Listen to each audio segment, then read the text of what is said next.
I used to work with an independent towing company out near St. Cloud, MN. We mostly operated near Wilmer, Sauk Center, Townskog, and Glenwood. I usually did roadside assistance and recovery. Out in these parts you get a surprisingly large share of vehicles that are just abandoned in the middle of nowhere. I know it's a common sight to see rusted out wrecks by the side of the road, but if it wasn't for guys like me, you'd see 3 times as many. So I got this call about a rust bucket that had smashed into a stop sign and been left by the roadside.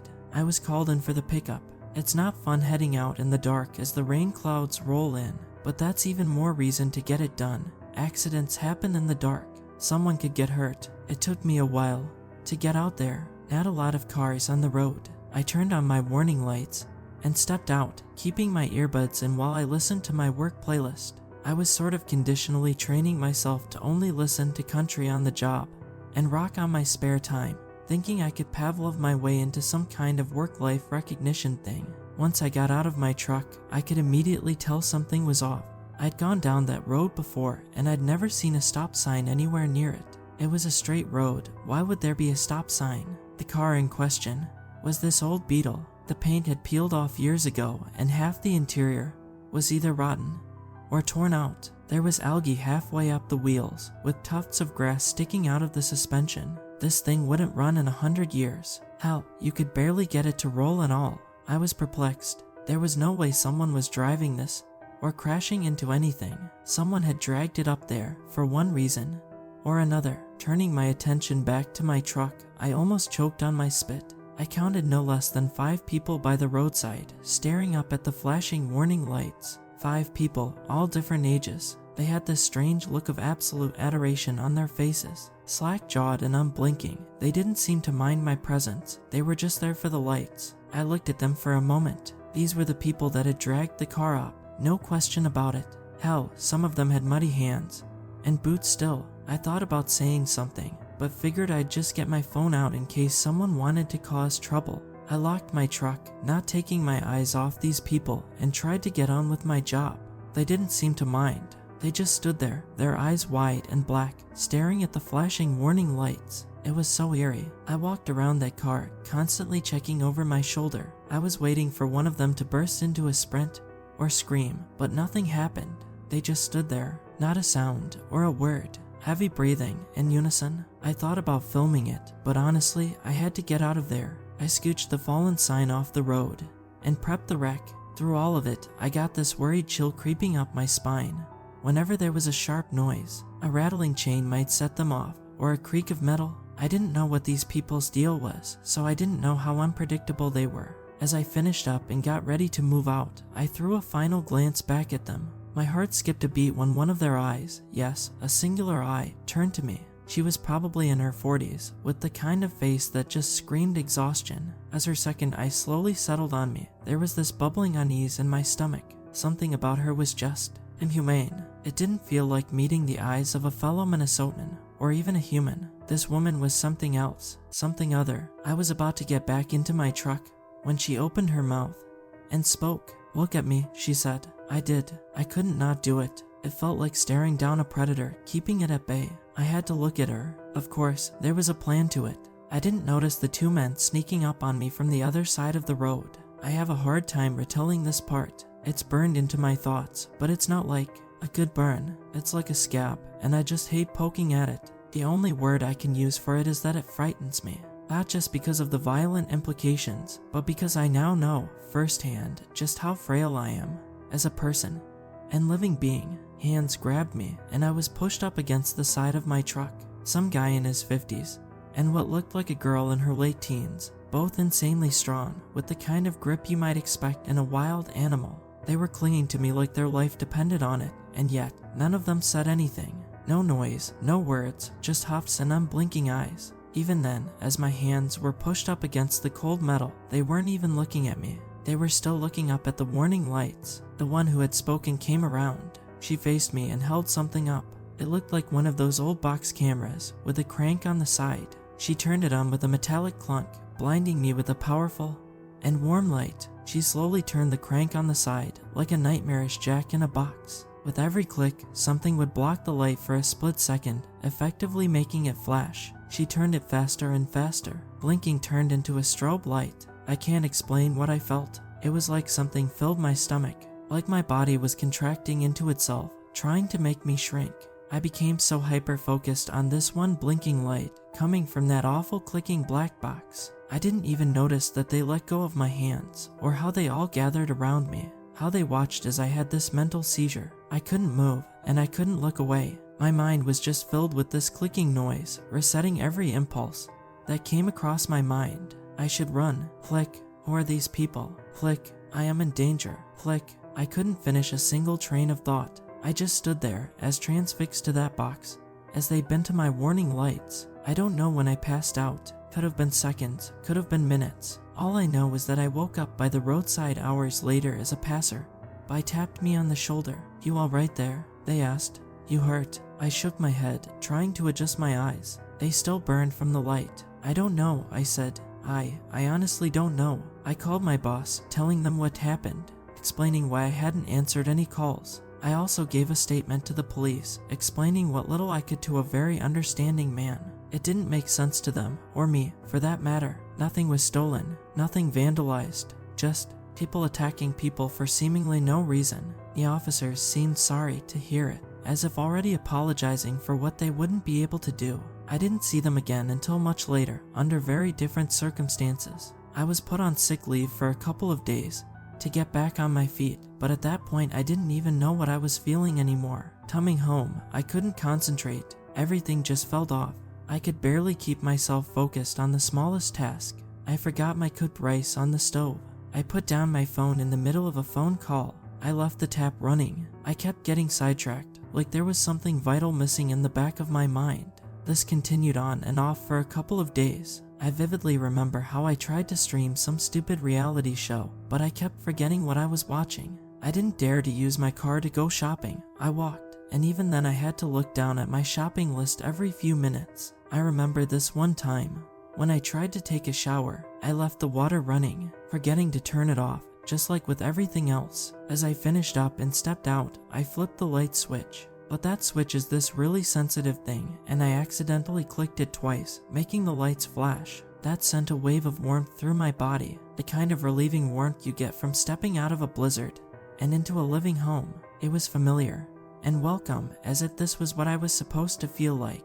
In a simple way, it fixed me. For a moment, I felt like myself again. I ended up standing there for about 20 minutes, just flipping the light switch on and off, on and off.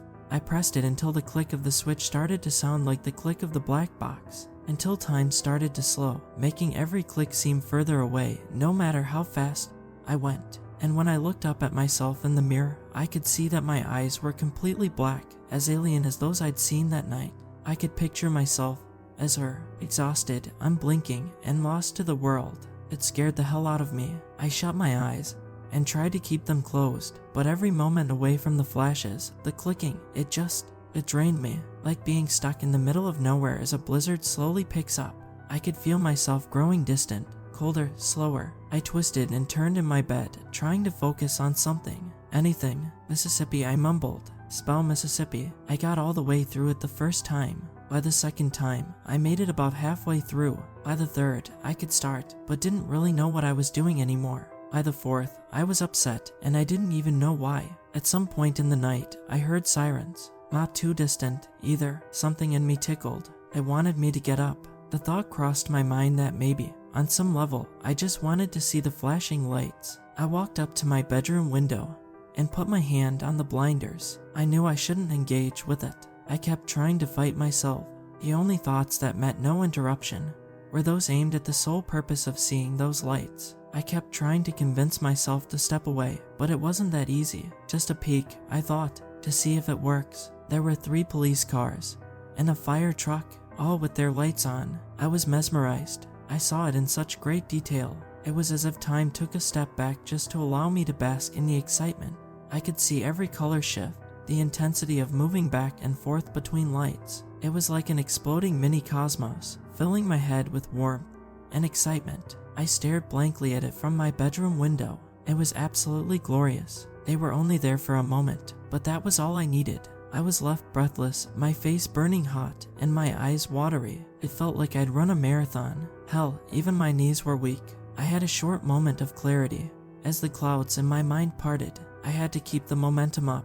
I had to stay sane. Running into the kitchen, I got my flashlight and all the spare batteries I could find, spilling an entire drawer of miscellaneous bits and bobs onto the floor. I had to stop a few times to flick the light switch. A boost. By the end of the night, I found myself standing in the middle of a dark kitchen with my flashlight firmly planted under my face, flicking it on and off and on and off. I had to. I stopped sleeping after that. Sleep gave me nothing, but that constant flash kept me going. It allowed me to keep my head clear enough to make some sort of plan, to fight it. Not that I really wanted to, but because I knew in my heart of hearts that it wasn't normal. They'd done something terrible to me, but for the moment I had to find a way to live with it.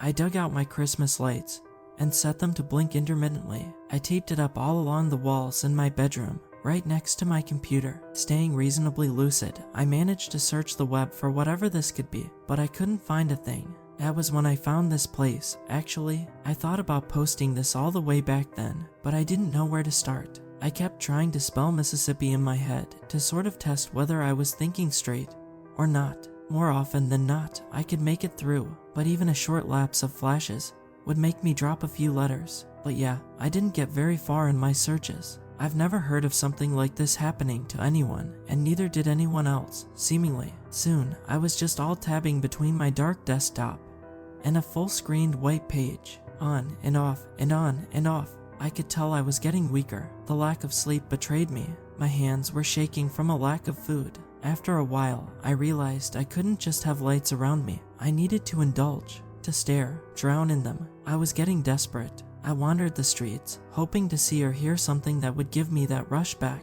I even thought about starting a fire, just to get a fire truck to come by. That's when it hit me. That's probably what those people had been doing all along. They set that rusted car up and lured me there, maybe solely for the flashing lights. It's hard to admit my low point. I was standing with my phone in hand, about to call 911 to claim I was being attacked. Anything to get flashing lights and sirens. There was that screaming voice inside of me demanding that I do it, and a whisper telling me I was destroying myself. I had a choice: go down this path and find myself a slave to impulses, or to surrender to the cloud in my head. I chose the latter. I tossed my phone and wandered off, slowly forgetting where I was going or what I was doing. I only vaguely remember the sky turning dark and rain. There was a car honking as they raced past me, and a worried driver asking me how I was doing. Without direction or purpose or solution, I just kept going somewhere. It is a strange feeling, finding yourself lost in your own darkness. It feels like viewing your life through a keyhole, catching only bits and pieces, with a barrier in between. And in the end, my efforts were useless. There were others there, on my side of the keyhole, other people just as lost, wandering around. Some I remembered from that awful night, others weren't even human. It's not like I saw them, more that I sensed them. Then it all came back to me. I was standing in a clearing, in a forest, somewhere off in the middle of nowhere. There were others there, but I didn't care to look at them. All I could focus on was the middle-aged woman standing in front of me, with a blinking black box and a crank that clicked. Out of all the lights I'd seen, this was the most beautiful. It was like getting sucked into a deeper understanding. The clicks grew further apart, and every moment was stretched. In that bliss, every blink of the light was like days passing by in a heaven of my own making. There was a benevolence there, someone caring for me, like a balm on my soul. Then it stopped. Back in the darkness, the woman held out a phone as the box stopped clicking. Ambulance, and that was all she needed to say. We made it to a parking lot out by the old mall. There were 6 of us, but none of us said a word. There was this young woman who'd gotten a hold of the phone, and she didn't seem to know what to do. She looked up, as if coming out of a daze. "Are we doing this?" she asked. Are we really doing this?" There was a solemn moment where none of us knew what to do. Finally, there was an older man who stepped forward. He looked the young woman up and down, and turned to the rest of us. No one said anything. What was there to say? He considered it, then leaned back. Putting all his weight behind it, he proceeded to strike her across the eye. She dropped to the ground. The phone rolled out of her hands. The others proceeded to beat her within an inch of her life. It was absolutely relentless. It's like she stopped being human to them. I called the emergency services. Hell, I told them exactly what I was seeing, a group of people brutally beating someone. Meanwhile, the others kept attacking her. None of them looked away, or even frowned. I saw blood spatter hit one of their faces, and they didn't even blink. Maybe they wanted to be convincing, or maybe there was no space for a second guesser. Either way, we would have fulfilled our duty. She was barely breathing when they stepped away. The man who initiated the beating held out a hand towards me, demanding the phone back. I handed it to him. I was too new to be entrusted with something of that value. I wanted to speak, but I didn't. Looking down at the broken body, gasping for air, it did something to me. It put a suggestion in my head that maybe this wasn't okay. It made me question myself and made me think. I remember standing there, watching the blood pooling, when I considered, can I still spell Mississippi? I couldn't. Despite following this path and succumbing to it all, it was still taking something from me that was more apparent than ever. It was this subtle reminder that, yes, I was going down the wrong path. I was doing something wrong. I wasn't fixing myself this way. There were sirens in the distance. I could see the top of the tree line changing color. They were coming. The others hid by the side of the road, their eyes going dark with anticipation. I joined them, hesitantly, trying to make up some sort of plan. When the flashing lights came around the bend, it was like drinking a glass of ice water on a hot summer's day. It was a soothing breeze, nothing like what I'd experienced at that black box, but a substitute, a damn decent one at that. The colors bathed us, and we just soaked it all in. Except now I had this feeling that it just wasn't right, like I was being used and manipulated, like there was something in those flashing lights looking back at me. Yo, someone whispered. Yo, the others joined, a choir of hushed voices. At first it was just a noise, but I could see what they were getting at. It was a fitting name, the thing that drew us in, giving us a peek at something else. Yo, the end of the see you. Yo, there was an ambulance and 2 patrol cars. By the time they got to the beaten woman, we were all stepping out of the woods together. Someone was yelling at us to stop. There were threats, demands, pistols drawn. Then a click. Looking to my left, the woman with the black box had returned. A first flashing light in their direction was all it took to distract them. I couldn't see it properly from my angle. The others flocked to it like moths, but I hadn't fallen under its spell yet. Instead, I looked to the broken woman. She was barely conscious. The paramedics didn't have the time to take her away. One of them were hiding in the back of the ambulance, while the other just stood there, staring at the woman with the black box. We all moved forward, slowly. A few whispers, a declaration of faith. No, not faith, just worship. It isn't faith. When you've seen it, when you know it's there. The others joined into a circle, 2 police officers as well. All of them stared blindly into this captivating light, this invitation to behold, to step outside yourself and see this hidden blessing. I tried to look away. I tried so hard. I tried holding my eyes shut, but I couldn't. I wanted to look deeper and disappear into that light, to let it burn me hollow inside and out, to be free. Home. I heard it calling. I can't describe it, but I heard it. Even with 2 hands covering my eyes, the clicking noise from that box bore its way into my head and forced an electrical impulse of light inside my eyelids. No matter, I thought, maybe it would be wonderful in the end. Looking back at it, it's so unreal. The thoughts are still there, but it's like they're not even my own. Like trying to recap a movie you saw 20 years ago. And you know, hadn't it been for one stupid thing, I would never have made it here. One of the officers, the one who drew a pistol, had dropped it. I slipped on it as I was drawn in. I fell hard, torso first, knocking the air out of my lungs. There, lying on the side, I noticed I was lying parallel to the beaten woman. Looking at one another from across the parking lot, I was reminded that there was still time. Looking at her, I didn't see Io. I just saw the pain of what was to come if I didn't tear myself away. So I did. In one quick swoop, I picked up the gun at my feet. I held it up, pointed forward, and looked. I pressed the trigger. The moment I did, my eyes fell upon the black box. I could see it before me, every flash of light from that box stretching into days, weeks. I could see the bullet travel across the sky in my mind, like a celestial body traveling across the stars. I could drown my thoughts in this world of Io, eternally seen and loved. Wanted, made it. I gave up completely, just like the others. I did. It scares the hell out of me to admit, but experiencing that thing for the 3rd time was the final snap.